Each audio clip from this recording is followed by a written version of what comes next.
Damai sejahtera kutinggalkan bagimu. Aku akan menyampaikan tentang angka kelahiran di akhir zaman ini. Sistem dunia 666, yaitu sistem Dajjal, akan menghambat angka kelahiran, karena angka kelahiran berkaitan dengan kebangkitan angkatan yang pertama. Tokoh-tokoh Alkitab pada Perjanjian Lama pada bangkit. Orang-orang kudus di Perjanjian Lama akan bangkit, bahkan sudah ada yang bangkit. Mereka bercahaya-cahaya, mendiami orang-orang, dewasa-dewasa, balita-balita, bahkan anak-anak kecil. Tidak heran ketika mereka bersaksi, mereka akan bercahaya. Karena itu, mereka adalah kebangkitan angkatan yang pertama. Mereka akan bersaksi. Mereka akan membahas kitab Wahyu, kitab yang ditakuti oleh setan-setan, iblis-iblis, bahkan Dajjal.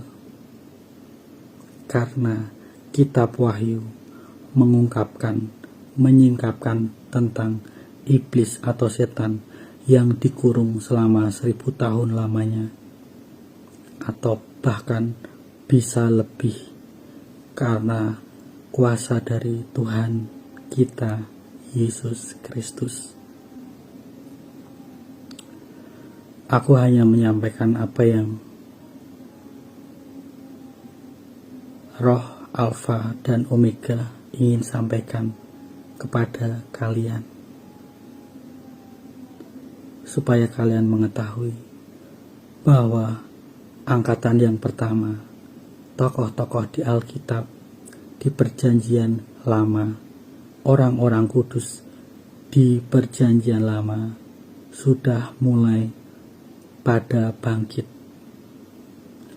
Mereka mendiami tubuh-tubuh manusia yang bercahaya-bercahaya ketika ia di depan kamera, ketika mereka bersaksi dalam nama Tuhan Yesus Kristus. Karena mereka amat sangat taat dan setia kepada firman untuk menyuarakan kebenaran. Ular-ular, keturunan ular beludak akan kepanasan ketika mereka muncul untuk bersaksi, untuk menyuarakan kebenaran, bahwa di akhir zaman ini hanya nama Tuhan Yesus Kristuslah yang dapat menyelamatkan umat di seluruh dunia. Tidak ada nama lain selain nama itu yang bisa menjamin keselamatan seluruh umat manusia di dunia. Hanya nama itu, nama yang amat sangat kudus, Yesus Kristus, Isa anak Maryam, Isa Al-Masih, yang bisa menjamin keselamatan, menjamin kehidupan yang kekal. Dan hanya Dia yang sanggup membangkitkan angkatan yang pertama. Di kitab Perjanjian Lama, mereka akan bangkit dan sudah bangkit untuk menyuarakan kebenaran di akhir zaman ini, dan manusia akan menolaknya karena mereka adalah keturunan dari ular beludak. Dari tetek moyangnya saja sudah ular. Itu yang bisa aku sampaikan kepada kalian, anak-anakku yang kukasihi. Salam kasihku, salam cintaku, salam rahayu, salam damai Nusantaraku, Indonesia, konfirmasi langit dan bumi. Amin, amin, amin. Haleluya, praise the Lord, amin.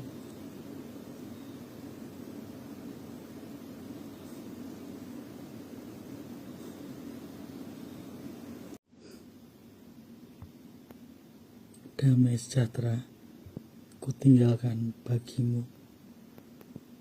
Di sini aku akan menyampaikan tentang robot. Robot akan menguasai dunia. Maka dari itu, mulai sekarang sudah banyak perusahaan yang mem-PHK karyawan-karyawannya karena akan digantikan oleh robot yang tidak pernah mengeluh atau demo soal kenaikan gaji, kenaikan upah. Tetapi robot juga berbahaya bagi manusia. Mereka yang kesepian akan membeli robot itu nanti untuk menemani hidup mereka, untuk melayani hidup mereka di dalam rumah. Tetapi robot itu sudah disetting oleh mereka, para elit, disetting error. Ketika error, robot itu akan membunuh pemilik robot itu nanti, karena mereka tidak tahu apa yang para elit rencanakan. Kenapa robot itu diciptakan untuk mereka-mereka yang memiliki uang yang sangat banyak untuk membeli robot itu.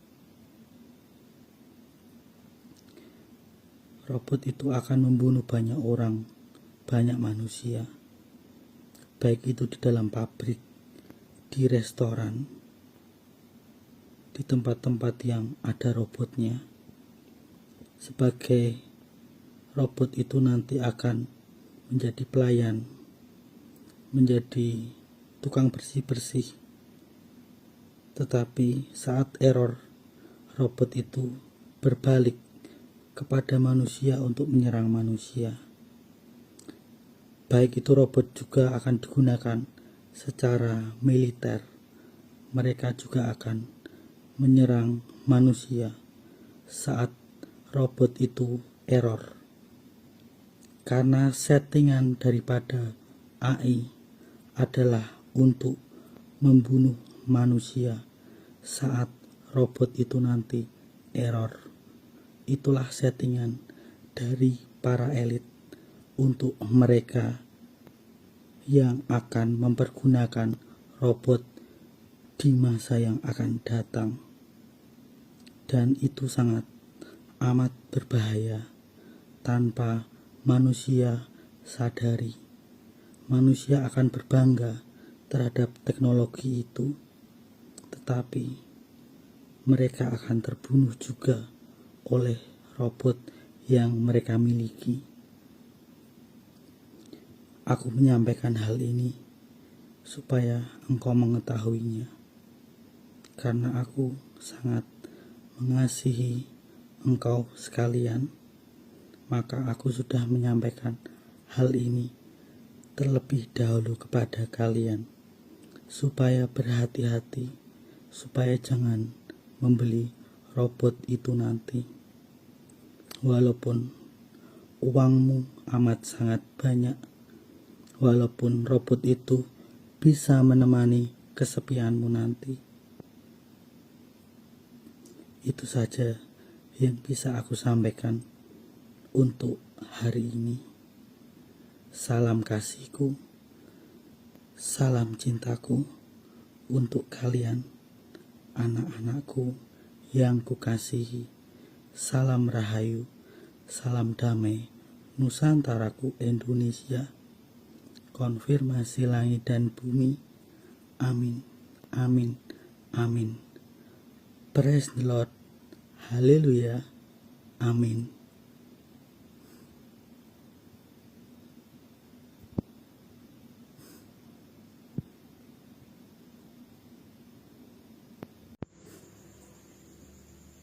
Damai sejahtera kutinggalkan bagimu.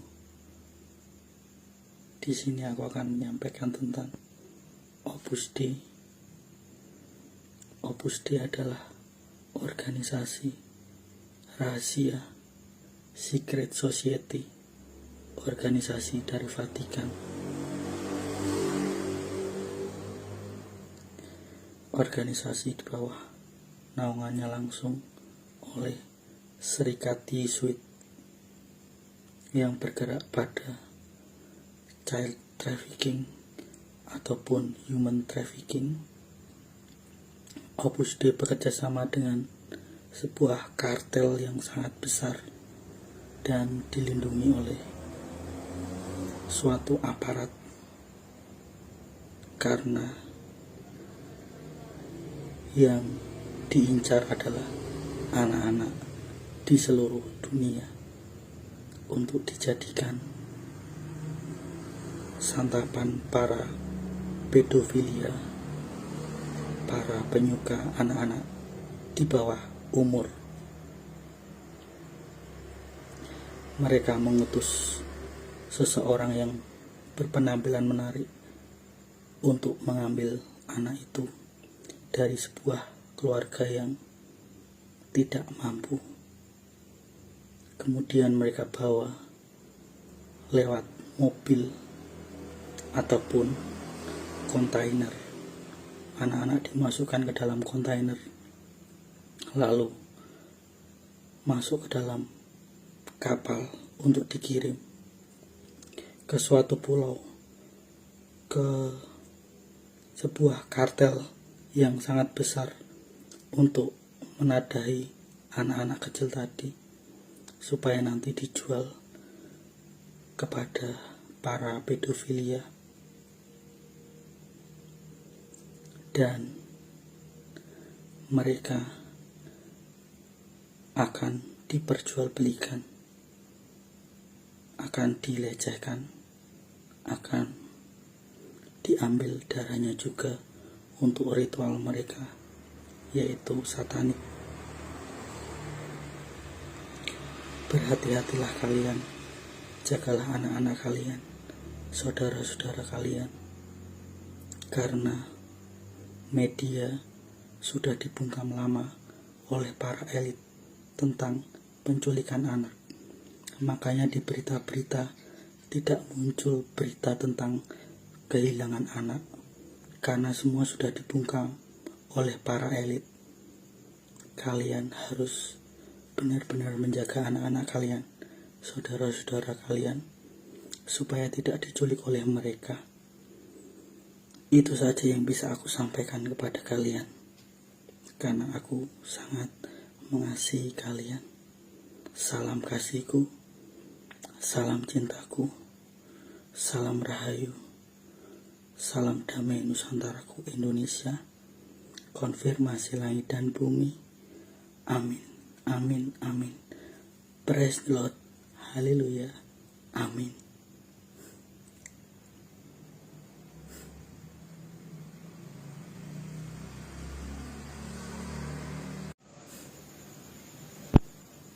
Damai sejahtera kutinggalkan bagimu. Di sini aku akan menyampaikan tentang tsunami, baik itu tsunami di darat maupun tsunami di laut. Jika itu tsunami di darat, orang biasa menyebutnya likuifaksi atau tanah bergerak, tanah bergelombang. Itu akan segera terjadi. Dan tentunya tsunami air laut itu juga akan terjadi untuk menyapu bersih orang-orang yang angkuh hati, orang-orang yang tidak mau bertobat, orang-orang yang keangkuhannya sudah tidak bisa ditegur lagi. Maka terjadilah tsunami. Dan persiapkanlah diri kalian sebelum tsunami itu nanti datang. Engkau harus mempersiapkan perlengkapan seperti pelampung, seperti kapal atau sekoci kecil, supaya saat tsunami itu datang kalian sudah bersiap sedia. Dan jangan lupa kalian mempersiapkan makanan 1 sampai dengan 3 hari dalam 1 tas ransel, karena akan terjadi mati listrik, padam. Dan jangan lupa untuk membawa air. Jangan meminum air tsunami, tetapi meminum air dalam kemasan. Karena air tsunami itu sangatlah kotor dan akan membuat tubuhmu sakit. Dan jangan lupa tetaplah berdoa dan berjaga-jaga akan tsunami itu. Karena waktu tsunami tiba tidak disangka-sangka sama orang-orang, karena mereka terlalu sibuk dengan dunia, terlalu angkuh untuk urusan seperti ini, karena mereka terlalu angkuh dengan suara kebenaran. Maka tsunami itu akan turun atas diri mereka. Likuifaksi itu akan turun atas diri mereka. Dan jangan lupa persiapkan kotak P3K juga. Dimasukkan dalam 1 tas ransel sama senter di dekat tempat tidurmu, di sampingmu, di sebelahmu. Tas ransel dan pelampung khususnya, karena itu sangat penting untuk berjaga-jaga. Karena tsunami itu tidak disangka-sangka datangnya. Kalian harus tetap berdoa, bahkan berpuasa. Jangan lupa baca firman agar kalian selamat. Itu saja yang bisa aku sampaikan kepada kalian, anak-anakku yang kukasihi. Salam Rahayu, salam damai Nusantaraku, Indonesia. Konfirmasi langit dan bumi. Amin, amin, amin. Praise the Lord. Haleluya. Amin.